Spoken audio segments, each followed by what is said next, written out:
आज आप देख रहे हैं ना, यहां पे निवेश भी आ रहा है और दक्षिण एशिया का सबसे बड़ा एयरपोर्ट भी आप यहां पर दे रहे हैं जेवर के नाम पर। 2017 के पहले जेवर नाम से लोग कांपते थे। किसानों के आंदोलन के कारण भी और अन्य कारणों से भी। मुझे याद है 2017 में जेवर में एक बड़ी बीभत्स घटना घटित हुई थी। जुलाई का महीना था। मैं कुशीनगर जनपद के दौरे पे था। अचानक इस प्रकार का मेरे पास मैसेज मिला कि ऐसी ऐसी घटना घटित हुई है। मैं चौंका। मैंने वहां के विधायक को फोन किया। मैंने कहा, धीरेन्द्र जी, ऐसा ऐसा कोई घटना आपके यहां घटित हुई है? उन्होंने कहा, हाँ घटना घटित हुई है, मैं मौके पे हूं। मैंने कहा, इससे माहौल खराब हो जाएगा वहां। उन्होंने कहा, नहीं, मैं पीड़ित से मिल चुका हूं, आपकी मैं एक बार बात कराऊंगा। मैंने कहा, पीड़ित लोगों से मुझसे बात कराएंगे टेलीफोन से? उन्होंने कहा, आप चिंता मत करिए, सब लोग हमारे उसमें है, कोई दिक्कत नहीं है, लेकिन अपराधी को सजा जरूर मिलनी चाहिए। मैंने कहा, इसमें कोई संदेह? कहा, नहीं संदेह तो नहीं, लेकिन हम लोग चाहेंगे कि मिल जाए।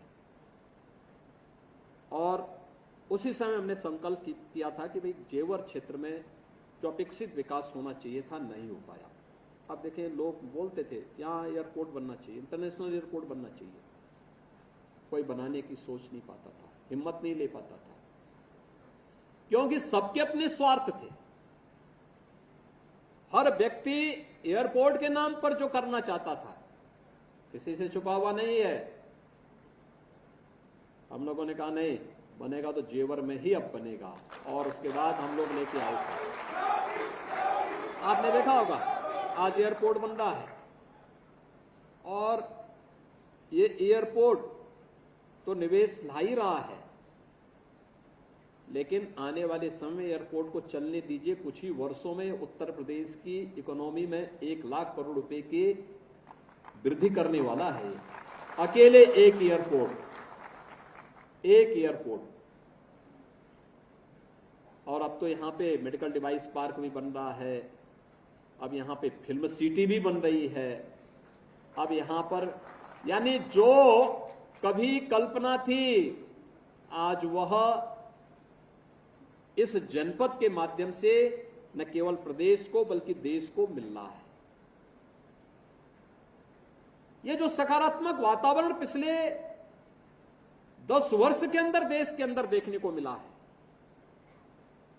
यह अद्भुत है। दुनिया इसके प्रति अभिभूत है, और हम भारतवासियों का दायित्व भी बनता है। एक तरफ वे लोग हैं जिनके लिए फैमिली फर्स्ट एकमात्र उनके जीवन का मिशन है, लेकिन दूसरी तरफ मोदी जी के नेतृत्व में यह मंच भी है जिनके लिए नेशन फर्स्ट है, राष्ट्र प्रथम के उन मूल्यों के साथ जो जीवन जीते हैं। एक तरफ वे लोग हैं जिन्होंने जातिवाद के आधार पर सामाजिक ताने बाने को छिन्न भिन्न किया, और दूसरी तरफ सबका साथ और सबके विकास के भाव के साथ कार्य करने वाले मोदी जी के नेतृत्व में भारतीय जनता पार्टी का परिवार है। एक तरफ स्वार्थी परिवार है जो गौतम बुद्ध नगर जनपद को अभिषिक्त बना लेता है, और दूसरी तरफ मोदी का परिवार है जो गौतम बुद्ध नगर जनपद में इस बात की परवाह के बगैर कि कुर्सी जानिए तो चली जाए, लेकिन गौतम बुद्ध नगर जनपद का विकास अवरुद्ध नहीं होना है। ये है विकास और सकारात्मक सोच के साथ नेशन फर्स्ट की थ्योरी।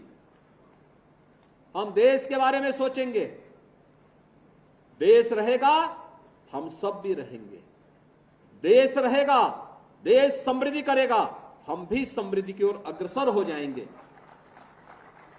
एक वो भारत था जब लोग भूखों मर रहे थे, अन्नदाता किसान आत्महत्या कर रहा था, नौजवान पलायन करने के लिए मजबूर था, इंडस्ट्री बंदी के कगार पर थी, गुंडे और अपराधी जिस तरीके से व्यवहार करते थे, जिस प्रकार की अराजकता फैलाते थे, यही राज्य है। दंगा होता था, कर्फ्यू लगता था, मैं किसी देश में गया इस दौरान, मेरे पास वहां पर भारत के जितने भी हमारे राजनयिक थे, जिस भी देश में गया वहां पे लोग आके 2-4 अधिकारी मिलकर कहते थे कि साहब हम लोग तो यहां काम कर रहे हैं, हमारे बूढ़े मां बाप हैं, गौतम बुद्ध नगर जनपद में हमने एक फ्लैट के लिए पैसा जमा किया था, कोई कहता था 10 साल हो गए, कोई कहता था 12 साल हो गए, कोई कहता था 15 साल हो गए, आज तक हमें नहीं मिला। और मुझे जब हम लोगों ने कमेटी गठित की और कमेटी की रिपोर्ट आई तो मैंने यहां पे उसी समय अथॉरिटी से कहा, मैंने कहा भी देखो कमेटी की रिपोर्ट को अब लागू करो, हर हाल में लागू कर दो, कोई इसमें विवाद नहीं होना चाहिए और हर एक बायर्स को उसका अधिकार मिल जाना चाहिए, इसकी प्रक्रिया को तेजी के साथ आगे बढ़ाना चाहिए। और मुझे सचमुच बहुत अच्छा लगा, मैं उस दिन आ नहीं पाया, मुझे यहां आना था, लेकिन चूंकि 3 बजे चुनाव आयोग की बैठक शुरू हो गई तो मैं नहीं चाहता था कि मुझे बीच कार्यक्रम से उठना पड़े और मैं इसीलिए मैंने कहा भी कार्यक्रम आपका जरूर रहना, मैं नहीं रहूंगा, लेकिन जनता को वहां का अधिकार मिलना चाहिए, जनप्रतिनिधियों की जो मांग है उसको पूरा किया जाना चाहिए।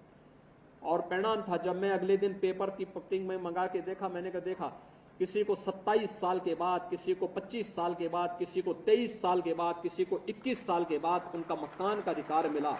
उन लोग चेहरे की खुशी देखने लायक थी उस समय।